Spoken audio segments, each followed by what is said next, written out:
1, 2, 3, 4, 5, 6, 7, 8, 9, 10. There's always 10. No matter who I ask, no matter what I see, there's always 10 toes. I've worked as a doctor for 10 years. I've seen people with tens of thousands of diseases, illnesses, rashes, lesions, zits, wounds, cuts, broken bones, STDs, and bruises. But no matter what, there's always 10 toes. Then he walked into my office. He was about 10 years old, a grubby little child. I despised him from the moment he stepped into my office. His mother sat down next to him on the hospital bed. She had brought him in because of a rash on his ankles. I kneeled down on the floor to examine him. I didn't think it would be anything serious, and it wasn't, until I looked down at his feet. He had 9 toes. 9 toes. The mother noticed my anger. She began to question me. She started to worry that her child had some disease or rash that was incurable. He had something worse. I ushered her out of the room. The child, who hadn't spoken a word, looked directly at me and asked, "What's wrong?" I grabbed a pair of medical scissors, some gauze tape, a bandage. "Sit still. Don't move." I grabbed his pinky toe. I bent the toe to the side so I could hear it. Crack.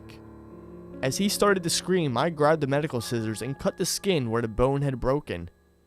1. I grabbed the next toe. The mother ran into the room. Crack. He screamed louder. She tried to pull me away. 2. Blood gushed out from his feet. I didn't stop. Crack. His scream was deafening. The mother ran out of the room to find someone. 3. I grabbed his big toe. With 2 hands, I broke the final bone on his first foot. Crack. With 1 snip of the scissors. 4. One of my nurses rushed in with the mother. He grabbed the gauze and finished my work as I grabbed the second big toe. Crack. He stopped the bleeding, at least for now. 5. The child fell back onto the bed, passed out. The room was quiet again. Crack. The mother yelled at me to stop, replacing the silence with screams again. 6. The nurse beside me didn't stop me. Crack. He knew what I was capable of. 7. He knew what I'd done. Crack. Done to people who've tried to stop me. 8. The mother tried pulling me away again. Crack.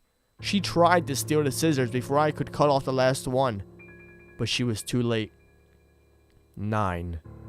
I stood up with his 9 toes in my hand. Blood soaked my clothes and covered the floor where I'd been sitting. The nurse finished bandaging his feet. There's always 10. There has to be 10. So I cut off his hand. I put my knee on his miniature wrist, and with all my force, I snapped his wrist in half. Crack. With effort, I took my scissors and cut it off. 10. His mother had passed out due to shock. The boy had died minutes ago. Like clockwork, a group of nurses walked into the room with a gurney and a body bag. They picked his lifeless body up and set him in the bag and zipped him up. They also grabbed the mother and sat her next to him, and one of them pulled a gun from their pocket. Bang. Slowly, they pushed the gurney out of the room and down the hallway.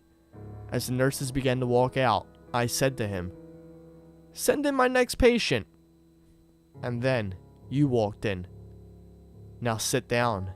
Take off your shoes. You better have 10.